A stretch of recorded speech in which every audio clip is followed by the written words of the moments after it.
नमस्कार दोस्तों, स्वागत करता हूं आप सभी का exam Guru tips and tricks पे। आज की वीडियो में हम लोग कंप्लीट करने हैं वेरी इंपॉर्टेंट 30 क्वेश्चन, जो कि पूरे के पूरे प्रीवियस ईयर के क्वेश्चन है। थोड़ा सा एडजस्ट कर लीजिए, पीछे से आवाज आ रही है, अभी ठीक हो जाएगी। तब तक हम शुरू करते हैं आज का वेरी इंपॉर्टेंट सेशन। तो 30 क्वेश्चन है, पूरे के पूरे प्रीवियस ईयर के क्वेश्चन है एज यू नो, और बहुत ही ज्यादा इंपॉर्टेंट सेशन होता है। देखिए, वीडियो में आगे बढ़ने से पहले आपको बता दूं कुछ इन्फॉर्मेशन। टॉप एजुकेटर्स के द्वारा टॉप बैचेस अनअकैडमी पर लाए जा रहे हैं 7 अप्रैल से, ठीक है, जिसमें 30+ जो है बैचेस एवरी वीक आपको एक्सेस मिल जाएगा। 40,000 आवर्स का आपको रिकॉर्डेड सेशन मिल जाएगा। इसी के साथ साथ देखिए, जो रेलवे के एग्जाम्स है वो आरआरबी, एनटीपीसी, सीबीटी 2 के लिए फोकस्ड है, जो 7 अप्रैल से शुरू हो रहे हैं। ये सारे आपको फीचर्स मिल जाएंगे। इसी के साथ साथ ग्रुप डी के लिए भी हिंदी बैचेस आपको मिल जाएंगे, ठीक है। तो ये डेट्स स्टार्ट हो रही है और ये सारे फीचर्स मिल जाएंगे। अगर मैं बात करूं पे कितना करना पड़ेगा, यहाँ जो आपका अमाउंट दिख रहा है, जी नहीं दोस्तों, ये आपको पे नहीं करना पड़ेगा। जैसे ही आप हमारा कोड लाएंगे गुरु टिप्स, आपको 10% का और इंस्टेंट डिस्काउंट मिल जाएगा। बस आपको यहाँ रेफरल कोड में गुरु टिप्स लिखना है और प्रोसीड टू पे करना है, अपने आप 10% का डिस्काउंट हो जाएगा। तो दोस्तों, जब भी आप परचेस करें हमारा कोड लगाना ना भूलें। दोस्तों, आइए शुरू करते हैं आज का वेरी इंपॉर्टेंट सेशन और क्रैक करते हैं आज के वेरी इंपॉर्टेंट 30 क्वेश्चंस। पहला क्वेश्चन आपके सामने, बहुत ही जबरदस्त सेशन होगा। वीडियो को लाइक और शेयर जरूर कर दो। चलो, ABCDE एक बेंच पे बैठे हुए, कितने लोग बैठे हुए हैं? 5 लोग बैठे हुए हैं। B के बगल में A बैठा है, D के बगल में C बैठा है, E के साथ D नहीं बैठा है, जो बेंच के बाएं किनारे पर है। जो मतलब कौन? D। मतलब D बेंच के, जो मतलब 5 से आगे पकड़ना है, तो D एक कहां बैठा है? किनारे पर बैठा है। C बाएं छोर से दूसरे स्थान पर है। B और E के दाएं, सॉरी, B और E के बाएं A है। A और C एक साथ बैठे हैं। A किस स्थान पर बैठा है? देखिए, 5 लोग हैं। कितने लोग हैं दोस्तों? 5 लोग। 1 2 3 4 5। देखो, D यहां पे मैंने बोला जो बेंच के बाएं किनारे पर है, तो D यहां आ गया। यहां जरा देखो, गौर लगाओ, D जो है, D के बगल में C बैठा है और यहां बोला है C बाएं छोर से दूसरा, मतलब यहां कौन आ गया? C। दोनों की जगह हो गई कंफर्म। आगे देखो जरा ध्यान से, इतना हो गया। अब बोल रहा है B के बगल में A है और यहां बोला है B और E के बाएं में A है। तो B और E के बाएं में अगर होगा तो A यहां होगा, और B के बगल में A है तो B यहां हो जाएगा, और बच्चा कौन सी जगह? यही, जिसमें आ जाएगा कौन? E। हमारा बन गया, ठीक। अब क्वेश्चन देखो, A किस स्थान पर बैठा है? A किस स्थान पर बैठा है? तो C और B के बीच में बैठा है। B और C के बीच में। ऑप्शन नंबर बी आपका सही उत्तर हो गया। चलिए नेक्स्ट क्वेश्चन देखते हैं। निर्देशक बोल रहा है, निर्देश है कथनों को पढ़े और दिए गए विकल्पों में से निष्कर्ष चुने। कथन क्या बोल रहा है? गुड़गांव सबसे महंगा शहर है। निष्कर्ष, चेन्नई गुड़गांव से कम महंगा है। बिल्कुल सही है। क्यों? क्योंकि सबसे महंगा तो गुड़गांव हो गया, तो चेन्नई तो सबसे महंगा नहीं हो सकता, उससे कम ही महंगा होगा। ये बिल्कुल सही है। शिमला सबसे सस्ता शहर है। इस कथन से मैं सबसे सस्ता शहर मैं नहीं बता सकता, इसलिए ये हो गया कट। मतलब मेरा जो निष्कर्ष नंबर ए जो है सिर्फ अनुसरण करता है। चलिए नेक्स्ट क्वेश्चन देखते हैं। कथन कह रहा है जीवनदीप सोसाइटी के प्रत्येक सदस्य का अपना खुद का व्यवसाय है। जीवनदीप सोसाइटी के प्रत्येक सदस्य का अपना खुद का व्यवसाय है। निष्कर्ष, ओंकार सोसाइटी का एक सदस्य, ओंकार सोसाइटी की तो बात करी ही नहीं गई है, तो सबसे पहले इसको कट कर दो। शीला जो सोसाइटी की एक सदस्य है, इसका मतलब देखिए, जीवनदीप सोसाइटी की एक सदस्य कौन हो गई? शीला, ठीक है, सदस्य है, का अपना खुद का व्यवसाय। देखो यहाँ प्रत्येक सदस्य का खुद का व्यवसाय, तो इसका मतलब शीला अगर इस सोसाइटी की हुई तो उसका भी खुद का व्यवसाय होगा। मतलब केवल जो है सेकंड नंबर सही है। इसका मतलब ऑप्शन नंबर बी, केवल निष्कर्ष द्वितीय अनुसरण करता है। नेक्स्ट क्वेश्चन देखते हैं। कथन कह रहा है सभी बिस्तर पेन है और कुछ बिस्तर खाट है। सभी बिस्तर, सभी जो बिस्तर है दोस्तों वो क्या है? वो पेन है। सभी बिस्तर क्या है? पेन है, और कुछ खाट और कुछ बिस्तर खाट है। और कुछ बिस्तर जो है वो क्या है, वो खाट है। कुछ बिस्तर जो है वो क्या है, वो खाट है। अब जरा यहां देखो निष्कर्ष। पीछे बहुत आवाज आ रही है ना, आई नो। एक्चुअली बाजू वाले जो घर है उसमें कुछ काम चल रहा है, पीछे से आवाज आ रही है, but you have to manage it. चलिए यहां गौर करिए। सभी पेन बिस्तर है, सभी पेन बिस्तर है। देखो सभी पेन बिस्तर दिख रहे हैं क्या, बोला गया सभी बिस्तर पेन है, ना कि सभी पेन बिस्तर। इसका मतलब ये हो गया क्या, कट। ठीक है, चलिए आगे देखिए। कुछ खाट पेन है, देखिए कुछ खाट तो पेन हो रहा है ना, ये वाला सेक्शन पेन का खाट वाला, बिल्कुल सही। सभी खाट पेन है, सभी खाट कहां से पेन हो जाएंगे भाई, कुछ ही खाट है, तो ये भी गलत। इसका मतलब जो मेरा निष्कर्ष नंबर 2 है, जो मेरा केवल 2 अनुसरण करता है, ऑप्शन नंबर सी आपका सही उत्तर हो जाएगा। नेक्स्ट क्वेश्चन देखते हैं। चित्र में त्रिभुजों की कुल संख्या क्या है। त्रिभुज, नंबर ऑफ ट्राइंगल्स, देखो 1 2 3 4 5 6 7 8, यहां 8 तो हो गए, और ये हो गया आपका 9, और इसी तरीके से ये नीचे हो गया 10, ये वाला हो गया 11, और ये वाला हो गया आपका 12। तो कितने हो जाएंगे, ऑप्शन नंबर सी आपका सही उत्तर 12 सही उत्तर हो जाएगा। नेक्स्ट क्वेश्चन देखते हैं। कथन कह रहा है कुछ ट्यूलिप फूल है और कुछ फूल मछलियां है।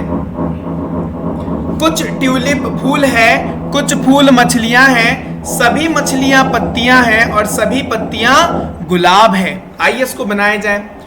कुछ ट्यूलिप फूल है, कुछ जो ट्यूलिप है वो क्या है, फूल है। अब से मैंने फूल दिखा दिया। कुछ फूल मछलियां हैं, कुछ फूल जो है वो क्या है, मछलियां हैं। देखो एक ये बन सकता, दूसरा इस तरीके से बन सकता था। तीसरा, सभी मछलियां पत्तियां हैं, सभी जो मछलियां हैं दोस्तों वो क्या है, वो पत्तियां हैं। आगे बढ़ते हैं। सभी पत्तियां गुलाब है, और सभी पत्तियां क्या है दोस्तों, सभी पत्तियां गुलाब है। मतलब ये वाला भी बन सकता है और ये वाला ऐसे करके भी बन सकता था, है ना। आइए निष्कर्ष की तरफ रुख करते हैं। कुछ गुलाब फूल हैं, कुछ गुलाब फूल है, बिल्कुल ये वाला सेक्शन बिल्कुल सही, ये है निष्कर्ष पहला। कुछ ट्यूलिप मछलियां हैं, देखो कुछ ट्यूलिप मछलियां हैं भाई, अगर ये वाला केस लेता तो ये सही हो जाता, लेकिन अगर मैं ये वाला केस ले रहा हूं तो ये गलत है, इसको अभी हम लोग रोकते हैं। कोई भी पत्ती ट्यूलिप नहीं है भाई, ये नहीं वाला केस कहां से आ जाएगा, हमने तो यहां सारी पॉजिटिव में बात करी, ये तो क्रॉस। कोई भी ट्यूलिप मछली नहीं है, देखो या तो कुछ ट्यूलिप मछलियां होंगी अगर मैं ये वाला केस ले लूंगा, और अगर ये वाला केस जो मैंने फुल्ली तरीके से ड्रॉ किया है वो ले लूंगा तो कोई भी ट्यूलिप मछलियां नहीं होंगी। इसका मतलब सेकंड और फोर्थ इधर और वाला केस है, और फर्स्ट तो करेक्ट होगा ही होगा। मतलब ऑप्शन नंबर सी केवल एक, और दूसरा और चौथे में से कोई एक अनुसरण करता। ऑप्शन नंबर सी आपका सही उत्तर हो जाएगा। अंडरस्टूड। आइए नेक्स्ट क्वेश्चन करते हैं। किसी दो चिन्हों को परस्पर बदलकर नीचे दिए गए समीकरण को सही करिए। आइए माइनस और मल्टीप्लाई बदल दिए जाए, तो मल्टीप्लाई की जगह माइनस, यहां प्लस 6 डिवाइड यहां 12 is it equal to 2। Let us check it down. So यहां कितना हो गया 3, ये हो गया कितना 36। नहीं भाई ये नहीं होगा, ये नहीं होगा। दूसरा देखते हैं option number B, multiply and divide. उसके लिए हमको क्या करने पड़ेगा, डिवाइड की जगह मल्टीप्लाई, मल्टीप्लाई की जगह डिवाइड। तो यहाँ क्या हो जाएगा, divide 2 plus 6 multiply by 2 minus 12 is it equal to 2। Let us check it. तो ये कितना हो गया 2 प्लस यहाँ हो गया कितना 12 माइनस 12 इज इक्वल टू 2। इससे ये cancel, 2 is equal to 2। Yes, option number B. अगर मैं मल्टीप्लाई और डिवाइड को परस्पर बदल दूं तो मेरा आंसर 2 आ जाएगा। नेक्स्ट क्वेश्चन देखते हैं। किन्हीं दो चिन्हों को परस्पर बदलकर नीचे दिए गए समीकरण को सही करिए। चलिए पहला क्या है, माइनस और plus. So 5 multiply by 15 divided by 7 plus 20 minus 4, देखते हैं क्या 77 होता है।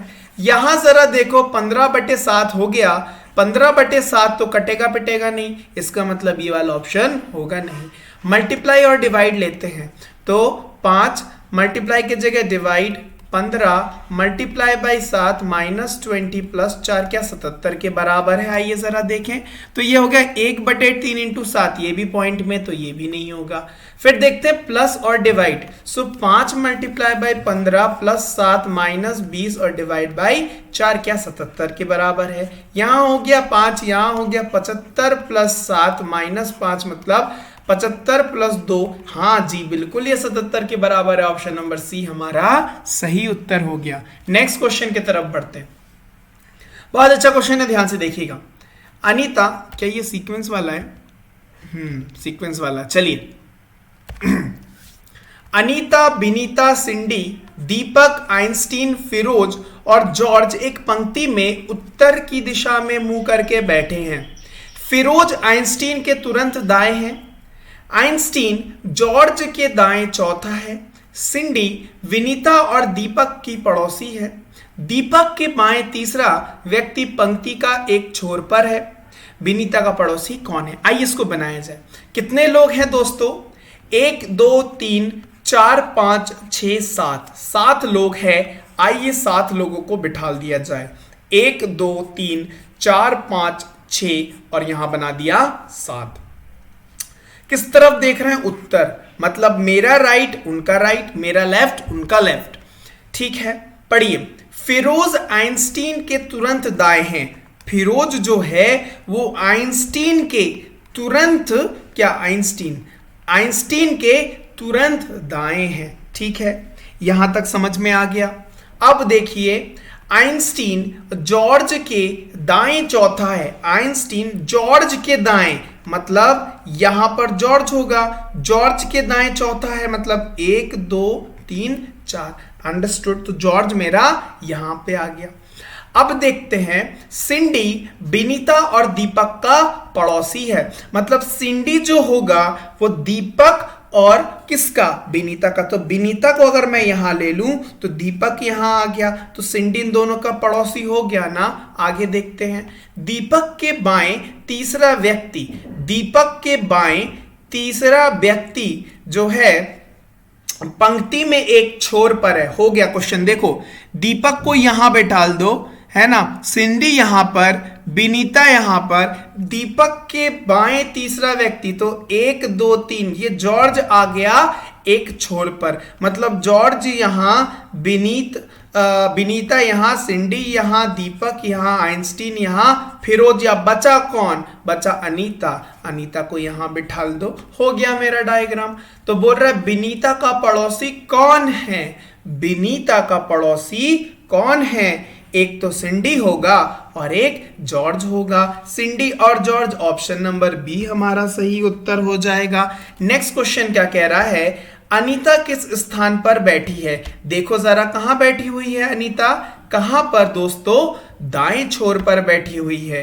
कहां पर? ऑप्शन नंबर डी, दाएं छोर पर। नेक्स्ट क्वेश्चन क्या बोल रहा है? निम्नलिखित में से कौन सा कथन सत्य नहीं है? क्या पहला कथन क्या बोल रहा है कि आइंस्टीन दीपक के तुरंत बाएं हैं।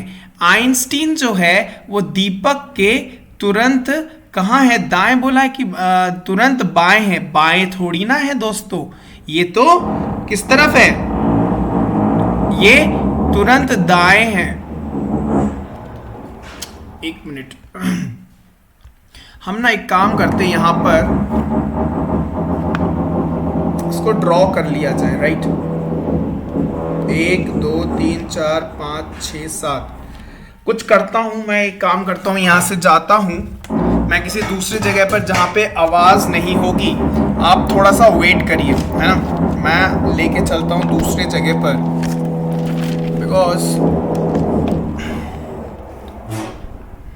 लग रहा है आज बाजू वाले जो हैं वो पढ़ाने नहीं देंगे। Let me go somewhere else. शायद यहां पर आवाज थोड़ी सी कम होगी। हम आज इसी तरीके से आपको मैनेज करना होगा। Sorry for your inconvenience. चलिए देखा जाए क्या क्वेश्चन कह रहा है। मैं आ गया हूं दूसरे जगह पर, यहां पर शायद थोड़ी सी आवाज कम होगी। आज आपको इसी के साथ मैनेज करना होगा। हाँ, तो क्या बोल रहा है यहाँ पर? अच्छा, हम लोग डायग्राम बना रहे थे ना, ठीक है। तो जॉर्ज यहाँ पर आ गया ठीक है, और बी यहाँ, एस यहाँ, डी यहाँ, ई यहाँ, एफ यहाँ और अनीता यहाँ। बोला निम्नलिखित में से कौन सा कथन सत्य नहीं है? आइंस्टीन दीपक के यहाँ बाएं नहीं होगा, यहाँ दाएं होगा, ये होगा सत्य, ये हो गया सत्य। ठीक है, आगे देखो, अनीता पंक्ति के किसी एक छोर पर है, बिल्कुल सही बात है। जॉर्ज बिनीता के तुरंत बाएं है, जॉर्ज बिनीता के तुरंत बाएं, ये भी सही है। और फिरोज दीपक के तुरंत दूसरा दाएं है, फिरोज जो है दीपक के दाएं दूसरा है। ओके, अंडरस्टूड, ये सही है, ये गलत मैंने काट दिया है। ओके, एक सेकेंड। तो हाँ, तो ये क्या हो जाएगा, ये गलत हो जाएगा, ये गलत हो जाएगा, बाकी सारे सही है। ठीक है, चलिए नेक्स्ट क्वेश्चन देखा जाए। कथन कह रहा है, क्या कह रहा है कि उन्होंने वर्तमान परीक्षा प्रणाली में प्रणाली को समाप्त करने और इसके स्थान पर छात्रों को वास्तविक योग्यता आंकने के लिए अन्य पद्धतियों को अमल में लाने की जरूरत पर बल दिया है। जरूरत पर बल दिया है, इसका मतलब जो पुराना वाला प्रणाली है, जो पुरानी प्रणाली है, वो क्या है, ज्यादा वास्तविक नहीं है, है ना। तो देखते हैं निष्कर्ष में क्या बोल रहा है। परीक्षाओं को समाप्त कर देना चाहिए। जी बिल्कुल नहीं, परीक्षा को थोड़ी समाप्त कर देना चाहिए। वर्तमान परीक्षा प्रणाली छात्रों की वास्तविक योग्यता का आकलन नहीं करती है। जी बिल्कुल, इसीलिए हमको नया प्रणाली लानी पड़ेगी। मतलब केवल निष्कर्ष दूसरा जो है अनुसरण करेगा। ऑप्शन नंबर बी हमारा सही उत्तर हो जाएगा। ठीक है, चलिए नेक्स्ट क्वेश्चन देखते हैं। निम्नलिखित विकल्पों में से प्रश्न चिन्ह के स्थान पर आने वाली संख्या चुने। देखो जरा, बहुत ही बेहतरीन क्वेश्चन है, जरा देखो। 5 × 9 कितना, 45, और ये 3 का 3 यहां आ गया। 6 × 10 60, 60 का 60 यहां आ गया, और 4 यहां आ गया। सेम फैशन में 7 × 11 77 यहां आ जाएगा, और ये 5 कहां आ जाएगा, यहां। तो 577, ऑप्शन नंबर बी हमारा सही उत्तर हो गया। नेक्स्ट क्वेश्चन देखते हैं। निम्नलिखित विकल्पों में से क्वेश्चन मार्क के स्थान पर आने वाली संख्या चुनिए। देखिए, ये भी बहुत जबरदस्त क्वेश्चन है। चलो ये बताइए तो, सोचिए तो, थोड़ा सा सोचिए, जल्दी सोचिए क्या होगा। देखो 13 × 11, 13 और 11 को जोड़ा, मल्टीप्लाई बाई 2 किया, और इसी बीच वाले को और जोड़ दिया, तो मेरे पास 59 आ जाएगा। देखो ना, 24 दूनी 48, 48 और 11 हो गया ना 59। तो सेम तरीका क्या यहाँ पर अप्लाई हो रहा है, जरा देखते हैं। 9 + 17 × 2 + 17 क्या 69 होता है। ये कितना हो जाएगा, 26। हाँ बिल्कुल ये होता है। इसका मतलब यहां पर अगर मैं x रखूं, इसका मतलब x + 13, इसका क्या करना है, 2 गुना +13 क्या होना चाहिए, 49। जरा यहां देखो, यहां कितना हो गया, इस तरफ गया तो 36 डिवाइडेड बाय मतलब 18, मतलब x + 13 18 होना चाहिए। तो x की वैल्यू क्या रखनी पड़ेगी, मुझे 5 रखनी पड़ेगी। तो यहां कौन आ जाएगा, 5। ऑप्शन नंबर ए हमारा सही उत्तर हो जाएगा। नेक्स्ट क्वेश्चन देखते हैं। कथन कह रहा है XYZ नाम की यह किताब एकमात्र ऐसी किताब है जो 1920 और 1930 के बीच भारत की दहेज प्रथा के समस्या पर ध्यान केंद्रित करती है। ठीक है, एकमात्र किताब है XYZ नाम की। ठीक है, निष्कर्ष 1920 से पहले दहेज का कोई समस्या नहीं था, ऐसा तो कुछ कथन में नहीं कहा गया है। इसका मतलब ये हो गया कट। 1920 और 1930 के दौरान भारत में दहेज प्रथा के विषय में कोई किताब नहीं है। भाई कोई किताब तो ऐसा नहीं बोल पाऊंगा, क्योंकि XYZ तो किताब थी। अगर बोला कि बहुत सारी किताब नहीं है तो ये बिल्कुल सही हो जाएगा, लेकिन कोई किताब नहीं, ये तो हो गया क्या, गलत। मतलब एक भी गलत, दो भी गलत, मतलब ना तो ए दूसरा ना ही एक अनुसरण करता है। नेक्स्ट क्वेश्चन देखते हैं। 50 छात्रों की एक कक्षा में 18 छात्रों ने साहित्य, 26 छात्रों ने भाषा और 2 छात्रों ने साहित्य तथा भाषा दोनों विषय लिए हैं। ओके, इसको बनाया जाए तो साहित्य और भाषा दोनों लेने वाले कितने छात्र हैं? 2। बोथ वाले कितने हैं? 2। अब देखो साहित्य लेने वाले कितने? 18, 2 हो चुके हैं, तो ओनली साहित्य वाले कितने होंगे? 16 होंगे। अब भाषा की अगर मैं बात करूं तो टोटल भाषा होने चाहिए 26, 2 हो चुके, तो यहां कितना आ जाएगा? 24 आ जाएगा। आगे अब देखते हैं क्वेश्चन को। केवल साहित्य में नामांकन करने वाले, केवल ध्यान दीजिएगा, केवल साहित्य कितने लोग हैं? 16 करने वाले छात्रों की संख्या कक्षा में कुल छात्रों की कितने प्रतिशत है? कुल छात्र है 50, जिसमें से 16 वो बच्चे हैं जो केवल साहित्य लिए हुए, दैट मीन्स कितना? 32%। ऑप्शन नंबर ए आपका बिल्कुल सही उत्तर हो जाएगा। ठीक है, चलिए नेक्स्ट क्वेश्चन देखते हैं। कितने छात्रों ने एक ही विषय में नामांकन कराया है? एक ही विषय वाले कौन है? ये 16 और ये 24, दोनों को जोड़ेंगे तो कितना होता है? 40। ऑप्शन नंबर बी आपका सही उत्तर हो जाएगा। नेक्स्ट क्वेश्चन देखते हैं। कक्षा में कितने छात्रों ने भाषा या साहित्य में नामांकन नहीं करा है? जरा यहां देखिएगा, अगर मैं इन सबको जोड़ूं तो 50 आना चाहिए। देखो जरा कितना आ रहा है? 18, 18 और 24 मतलब हो गया कितना? 42। 42 हो गया ना, इसका मतलब टोटल तो 50 होने चाहिए। तो भैया ये 8 कौन बच गए? ये 8 वो हैं जिन्होंने दोनों में से कोई भी एक भाषा को चूज नहीं किया है। तो कोई भी नामांकन वाला नहीं, कौन होगा? ऑप्शन नंबर सी आपका हो जाएगा।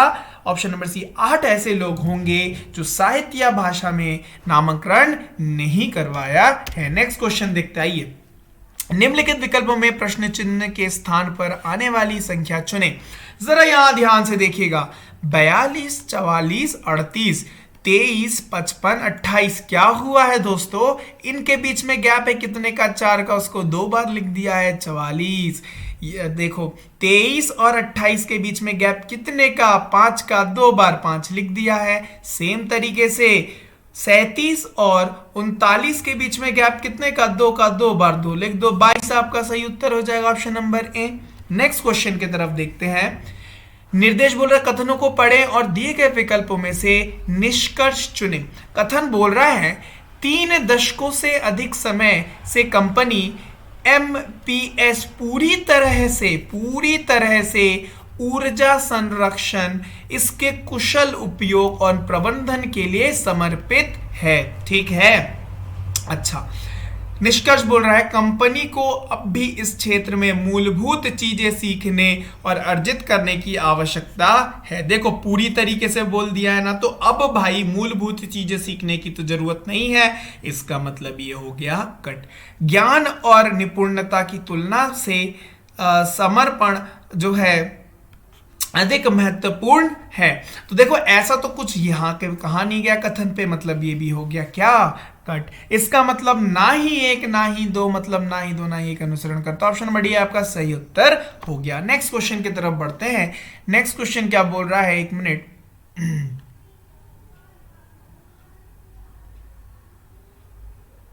ओके, सो नेक्स्ट क्वेश्चन क्या बोल रहा है? कथन बोल रहा है उड़िया का प्रयोग करने के लिए जो नेता इतना हो हल्ला मचाते हैं प्राय अपने बच्चों को पढ़ाने के लिए अंग्रेजी माध्यम के स्कूलों में भेजते हैं। अच्छा, भारत में उड़िया माध्यम के अच्छे स्कूल का अभाव है, ऐसा तो भाई निष्कर्ष कथन में तो नहीं कहा गया है।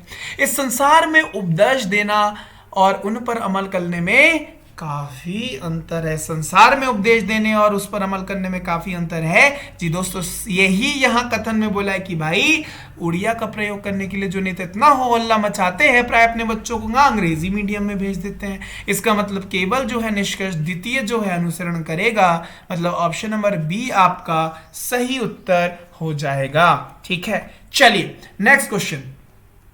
4 अलार्म घंटियां 3, 4, 5 और 8 मिनट के अंतराल पर बजती हैं।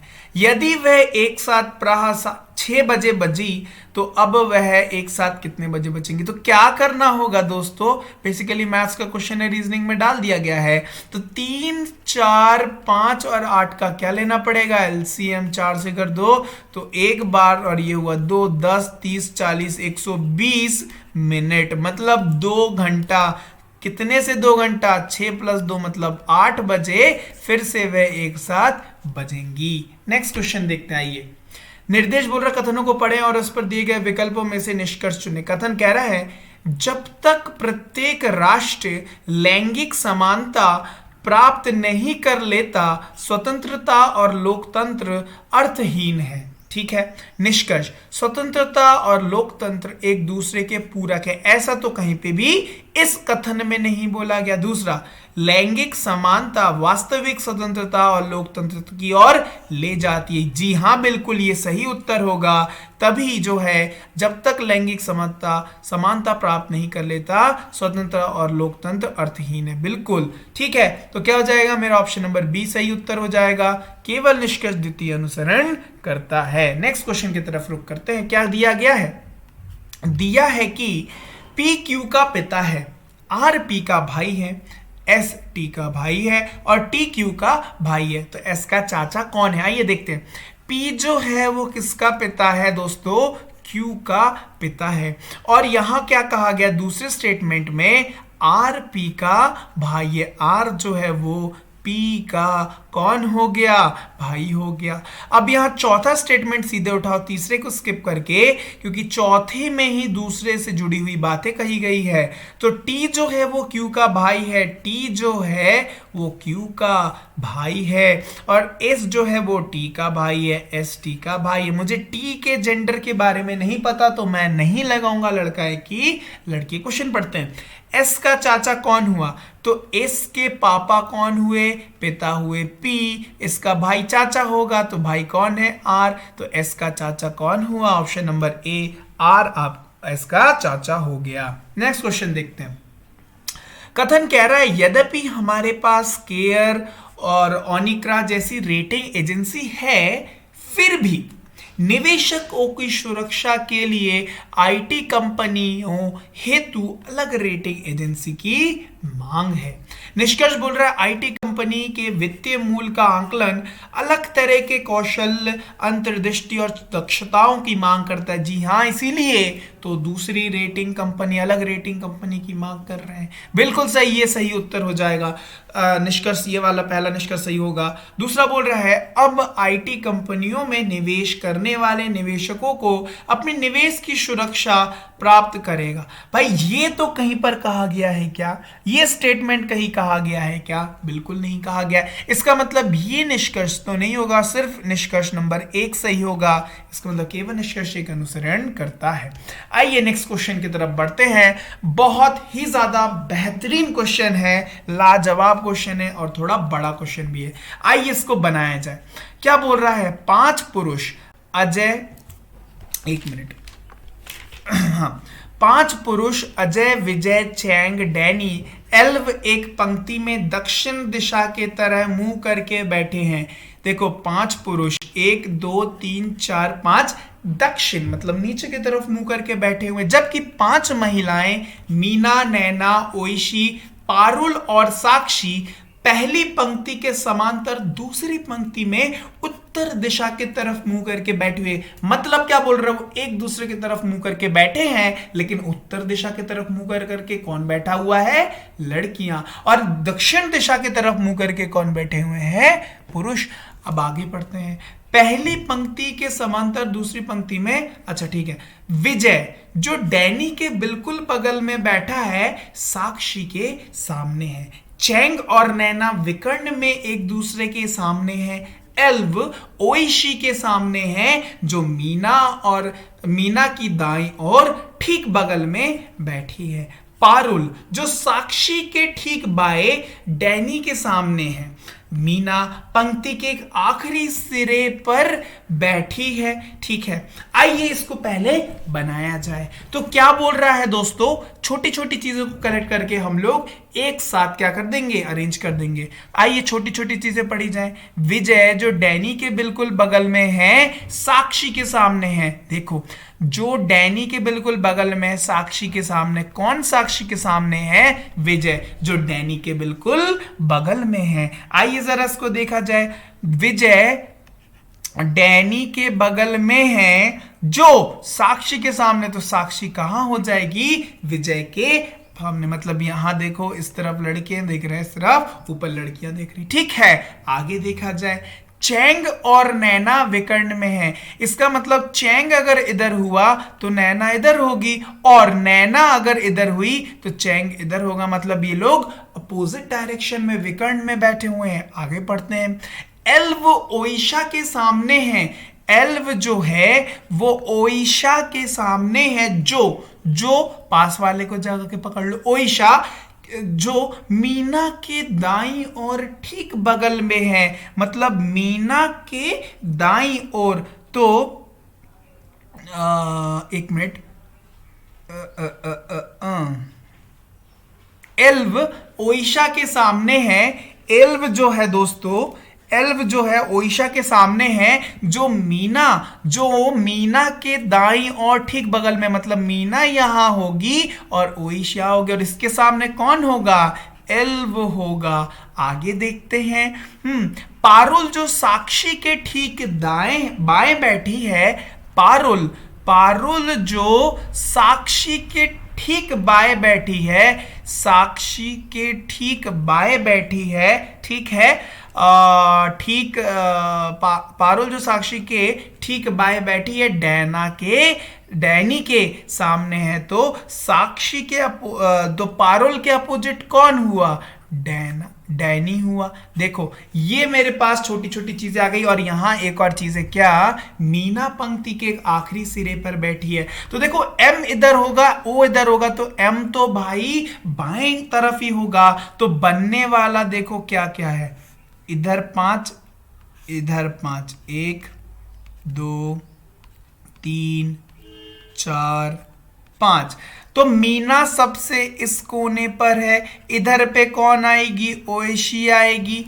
इतने दो लोगों की तो बात मेरे को समझ में आ गई।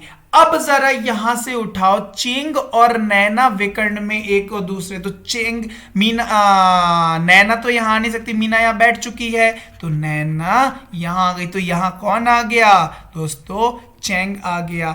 अब देखो जरा यहां ध्यान से, ओइशी के सामने कौन बैठा था? एल्व बैठा था। तो एल्व को हमने यहां बैठा दिया।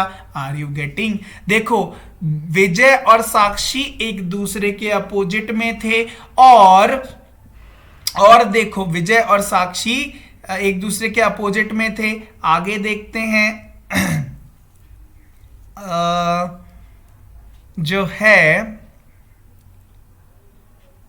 पारुल और साक्षी बचे हैं, इसमें इस तरीके से बैठ रहे। तो पारुल यहां बैठ जाएगी, साक्षी यहां बैठ जाएगी। अंडरस्टूड? तो पारुल के अपोजिट में कौन है? डैनी है। तो यहां कौन आ गया दोस्तों? डैनी आ गया। तो साक्षी के अपोजिट में कौन है दोस्तों? यहां से देखो विजय है, तो हमने विजय को यहां बिठा दिया। एक और कौन बचा है आखिरी सबसे? कौन? अजय। तो अजय यहां बैठ गया। मेरा फाइनल जो है सिटिंग अरेंजमेंट यह बन गया। अब देखो क्वेश्चन दे रहा है क्या, यदि ओइशा और पारुल, ओइशा और पारुल, ओइशा और पारुल, ठीक है, तो यहां आ गया कौन? पारुल, यहां आ गया ओइशा। अजय और एल्व, अजय और एल्व, तो अजय यहां पर, एल्व यहां पर, ठीक है। आगे देखते हैं। और विजय और साक्षी, विजय और साक्षी, तो साक्षी यहां पर दोस्तों और विजय यहां पर। आगे देखते हैं। अपनी अपनी जगह परस्पर बदल लें तो पारुल के दाईं, पारुल के दाईं से दूसरा व्यक्ति, दाएं से दूसरा व्यक्ति कौन होगा? नैना होगा, नैना होगी, है ना। पारुल के दाएं से दूसरे व्यक्ति के सामने कौन हो गया? अभी एल्व हो गया, ये न्यू अरेंजमेंट है। एल्व हो गया, दूसरे व्यक्ति के सामने व्यक्ति के दाएं और दूसरा, तो 1 2, तो यहां कौन हो बैठा है दोस्तों? डैनी बैठा है। तो इसका उत्तर क्या हो जाएगा? Option number A. एक सेकंड। यदि ओइशा और पारुल, ओइशा, पारुल, साक्षी, नैना, चैंग, एल्व, डैनी, विजय, अजय। कुछ गड़बड़ हुआ है। यदि ओइशा और पारुल, ओइशा और पारुल, ओके, ओइशा पारुल, ओके, यहां ठीक है। अजय और एल्व, अजय और एल्व, अजय और एल्व, अजय यहां, एल्व यहां ठीक है। विजय और साक्षी, विजय और साक्षी, विजय यहां, साक्षी बिल्कुल सही। अपनी अपनी जगह परस्पर बदल लेते तो पारुल के दाएं से दूसरा, तो पारुल के दाएं से, ओके सॉरी, मैंने ये क्यों ले लिया, नया वाला अरेंजमेंट लेना था ना। तो पारुल के दाएं से दूसरा तो ये वाला, पारुल के दाएं से दूसरा, एक दो, विजय है ना, विजय। तो विजय के अपोजिट सामने बैठा कौन, साक्षी, तो उसके साक्षी के दाएं से दूसरा, एक दो, कौन हो जाएगा दोस्तों, Ajay. Option number B, Ajay आपका सही उत्तर हो जाएगा। ठीक है, अजय आपका सही उत्तर होगा। नेक्स्ट क्वेश्चन क्या बोल रहा है, यदि विजय एल्व के स्थान पर, अच्छा फिर से मुझे बनाना पड़ेगा, चलिए रुकिए एक मिनट। यहां पर जो सबसे पहला बना था डायग्राम, उसको सबसे पहले बना दिया जाए। 1 2 3 4 5, यहां चैंग, यहां एल्व, यहां डैनी। बहुत जबरदस्त क्वेश्चन है दोस्तों, पेपर में आएगा, करके आओगे नॉर्मलाइज, नंबर बहुत जबरदस्त बढ़ जाएगा इसके कारण। अजय, यहां मीना, मजा आ रहा है तो hit the like button. Oishi, Parul, Sakshi, और यहां कौन था, कौन थी, नैना। ये मेरा प्राइमरी वाला है। अब देखो, यदि विजय एल्व के स्थान पर, यदि विजय जो है वो किसके स्थान पर, एल्व पर, तो यहां कौन आ गया दोस्तों, विजय आ गया।